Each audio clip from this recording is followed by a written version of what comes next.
Bismillahirrahmanirrahim. Assalamualaikum warahmatullahi wabarakatuh. Kembali lagi di channel Rukim ID untuk belajar kimia bersama. Dalam video kali ini kita akan membahas soal-soal UTBK kimia tahun 2019. Semoga dapat dimanfaatkan untuk UTBK di tahun-tahun mendatang. Kita mulai dari nomor 1. Diketahui profil reaksi kesetimbangan antara A, B, C pada sudut tertentu sebagai berikut. Yang ditanyakan adalah reaksi kesetimbangan sesuai grafik di atas. Jika dilihat dari garis-garis di sini ada tiga unsur atau senyawa yang terlibat dalam reaksi, di mana ada grafik yang naik dan ada grafik yang turun. Nah, dalam sebuah persamaan reaksi pasti diketahui adanya reaktan dan menjadi sebuah produk. Reaktan semakin lama semakin berkurang, sedangkan produk itu semakin lama semakin bertambah. Sehingga jika dilihat dari gambar yang grafiknya turun itu hanya A, berarti A sebagai reaktan, dan produknya itu adalah B dan C. Karena kesetimbangan maka anak panahnya bolak-balik reversible. Nah, jika sudah kita ketahui reaktan dan produknya, langkah selanjutnya kita menentukan koefisien dari masing-masing reaksi atau masing-masing senyawa. Kita dapat menggunakan perbandingan mula-mula reaksi sisa, MRS biasanya kalau nyebutnya ya. Kemudian kita masukkan jumlah molaritasnya A. A itu mula-mulanya adalah 0,6, kemudian sisanya adalah 0,2. Kemudian kalau untuk B itu adalah 0,4 dan C itu adalah 0,3. Nah, karena produk itu kan mula-mulanya masih 0, otomatis untuk bagian R nya di sini 0,4, di sini 0,3, dan untuk bagian A itu adalah 0,4. Nah, sehingga didapat bahwasanya perbandingannya itu adalah 4:4:3. Sehingga jawaban untuk soal nomor 1 adalah A. Nomor 2. Molekul ClF3 memiliki 3 domain pasangan elektron ikatan PeI dan 2 domain pasangan elektron bebas atau PeB. ClF3 berarti Cl dikelilingi oleh 3F. Karena Cl di sini adalah memiliki elektron valensi sebanyak 7 karena berada di cucu A, maka dia memiliki 4 sisa elektron atau 2 PeB. Nah, karena PeB kita gambarkan seperti ini dan kelihatan bentuk untuk ClF3 itu adalah C.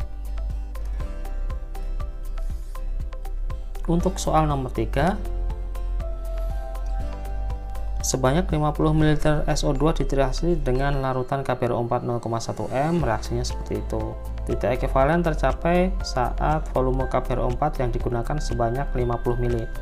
Konsentrasi SO2 dalam larutan adalah, nah karena yang ditanyakan ini adalah SO2, maka kita fokusnya hubungan antara SO2 dengan KBRO4. Nah, kenapa KBRO4? Karena KBRO4 sudah diketahui konsentrasi dan juga volumenya, sedangkan SO2 cuma volumenya. Untuk H2O dan yang lain bagaimana? Ya cukup tidak perlu kita pedulikan karena kita hanya fokus kepada 2 senyawa ini. Nah, kalau dilihat dari KBRO4 dan SO2, perbandingan koefisien KBRO4 dibanding dengan koefisien SO2 sama dengan mol KBRO4 banding dengan molnya SO2. Ini kan 1/4. Kemudian molnya KBRO4 adalah M kali V, 0,1 dikali 50 ml, jadi nanti satuannya milimol. Kemudian untuk SO2 adalah 50 ml dikalikan ini M ya, ini M nya itu adalah MSO2. Nah, seperti ini. Kemudian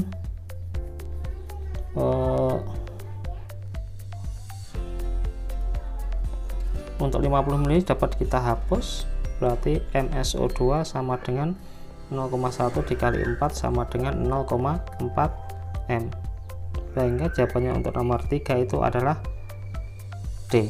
Begitu.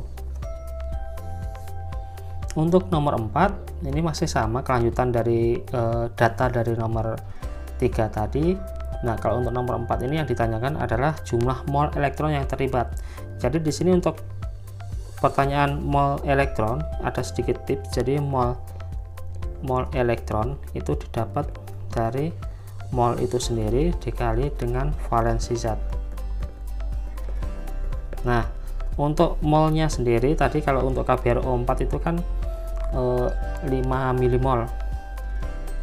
5 milimol itu didapat dari 0,1 dikali dengan 50 ml itu sama dengan 5 milimol miliknya si KbRO4. Nah, kemudian untuk valensi zatnya itu dari perubahan biloxnya.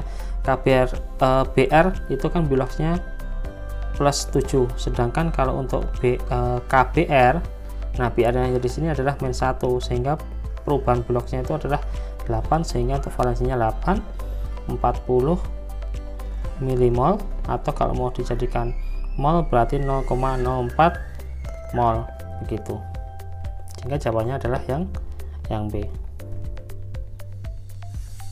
Untuk nomor 5, pH larutan setelah titrasi. Nah, kalau ditanyakan pH berarti hubungan itu adalah OH negatif atau H positif. Nah, karena di sini adalah ditunjukkan asam kuat, maka dapat dipastikan kita mencari H positifnya begitu. Jadi kalau kita buat persamaan reaksinya seperti ini, untuk BrO4 negatif ditambah 4SO2 ditambah 4H2O menjadi 4SO42- plus H plus ditambah dengan Br negatif. Nah, untuk BrO4 negatif tadi kan molnya adalah 5 milimol, kemudian SO2 nya tadi sudah kita cari ketemunya 20 milimol, kemudian untuk H positifnya itu adalah 40 milimol. Nah, kalau sudah seperti ini baru kita mencari H plusnya, yaitu 40 dibagi 100 atau volume total. Ini biar lebih jelas, ini adalah V totalnya, sama dengan 4 kali 10 pangkat min 1, atau pH nya adalah 1 min log 4 itu adalah 1 dikurangi 2 log 2, sehingga jawabannya adalah yang E. Jika ada pertanyaan kenapa kok dapatnya H plus itu 40, nah sebenarnya gampangnya gini, ini kan 5 milimol sudah didapat dari data tadi, konsentrasinya 0,1, kemudian volume si BrO4 tadi adalah 50, sehingga didapat 5 milimol. Nah, 5 milimol, kemudian kalau untuk SO2 kan ini 4, berarti yang 4 kalinya. Kalau 8 berarti ya 5 kali 8 sama dengan 40. Nah, dapatnya 8H plus ini dari mana? Ini dari H2O. H2O ini kan jumlah H-nya adalah 4 kali 2 8, sehingga untuk H plusnya didapat 8H plus. Untuk soal nomor 6, ini soal tentang termokimia, yaitu di situ ada grafik, mana pernyataan yang benar untuk grafik di atas. Nah, kalau untuk menjawab soal ini sebenarnya mudah, kita bisa melihat dari grafiknya. Jika grafiknya itu seperti ini, jadi titik mulai-mulanya itu dari bawah kemudian naik ke atas kemudian seperti ini. Nah, dapat dipastikan bahwasanya reaksinya di atas berjalan endotermis. Sedangkan kalau titik mulai-mulanya itu lebih tinggi daripada titik akhirnya, maka di sini adalah eksotermis, sehingga kalau misalnya jawaban E itu jawaban yang salah. Kemudian kalau untuk A dan B bisa langsung membentuk. Nah, kalau untuk P ini kan ada dua proses. Nah, di sini ada dua kompleks teraktifkan, ada AB dan juga C ya, jadi tidak langsung menuju ke P, jadi harus melewati kompleks teraktifkan. Nah, berarti jawabannya yang tepat itu adalah yang B. Nah, karena reaksinya tadi endotermis, maka membutuhkan energi, begitu, menyerap energi. Jadi untuk C dan D jelas salah ya. Kita lanjut ke nomor 7.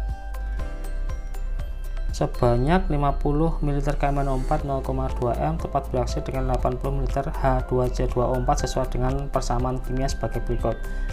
Volume gas CO2 yang diukur pada 0 derajat Celcius 76 cmHg adalah, nah, jika kalian terbiasa dengan soal-soal seperti ini, 76 cmHg itu sama dengan 1 atm dan dapat dipastikan bahwasanya CO2 ini berjalan STP.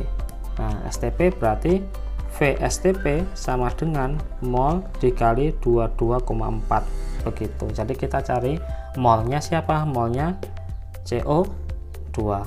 Nah, untuk menentukan molnya CO2 ada data yang sudah diketahui di soal, yaitu miliknya si KMnO4, sudah ada volume dan juga sudah ada konsentrasi. Jadi kita cukup untuk membandingkan koefisien antara MnO4 dan juga yang dicari yaitu CO2. Nah, 10 di sini. Berarti molnya KMnO4 sama dengan M dikali dengan V. M-nya di sini adalah 0,2 dikali 20 ml, sehingga satuannya, hati-hati, satuannya milimol ya, kalau misalnya mililiternya tidak diubah jadi liter. Kemudian untuk molnya si CO2 sama dengan adalah koefisiennya CO2 dibagi dengan koefisiennya KMnO4 dikali dengan molnya si KMnO4. CO2 koefisiennya 10, KMnO4 2 dikalikan 4 milimol sama dengan 20 milimol sama dengan 0,02 mol. Nah, kalau sudah ketemu 0,02 mol, tinggal kita masukkan ke reaksi di sini, sama dengan 0,02 dikali 22,4 sama dengan 0,448 liter.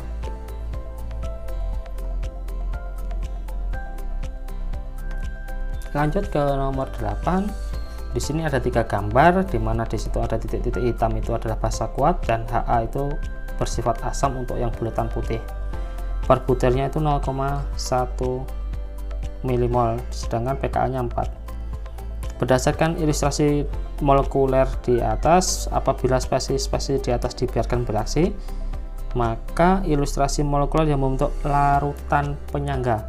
Nah, larutan penyangga itu dapat dibuat dengan mencampurkan suatu basa kuat dengan basa lemah yang berlebih. Jadi untuk sifat basa lemahnya atau asam lemah yang berlebih itu dapat membentuk suatu penyangga kalau direaksikan dengan yang basa kuat. Nah, dari data tersebut atau dari gambar tersebut, maka dapat dipastikan bahwasanya bulatan putih itu lebih banyak daripada yang hitam, sehingga untuk jawaban nomor 8 itu adalah C.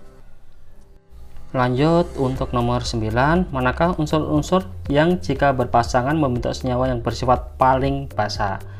Nah, untuk soal seperti ini kita perlu diperhatikan untuk bagian nomor atom, yaitu disimbolkan dengan Z di sini. Kemudian kita ingat juga masalah nomor atom gas mulia. Untuk gas mulia itu kan adalah 2, 10, kemudian 18, 36 dan sebagainya. Nah, nomor-nomor gas mulia ini nanti kita gunakan untuk mengurangi nomor atom dari masing-masing unsur yang ada di tabel. Misal di sini untuk M kan nomornya 4, berarti 4 yang terdekat dengan 4 itu adalah 2, maka dikurangi 2 sama dengan plus 2. Kemudian 8 yang terdekat itu 10, berarti minus 2. Kemudian 9 dikurangi 10 ada negatif 1. Kemudian 12 dikurangi dengan 10 sama dengan positif 2.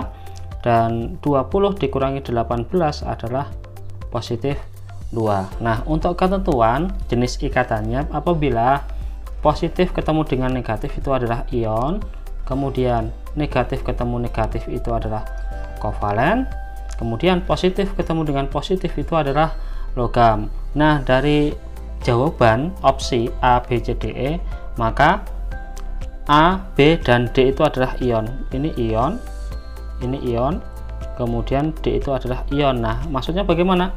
Misal A ini adalah M ketemu N. M itu adalah positif, kemudian N-nya itu negatif, maka dia itu ion. Begitu juga dengan M dan O. Nah, itu adalah ion. Kemudian untuk yang C ini adalah kovalen,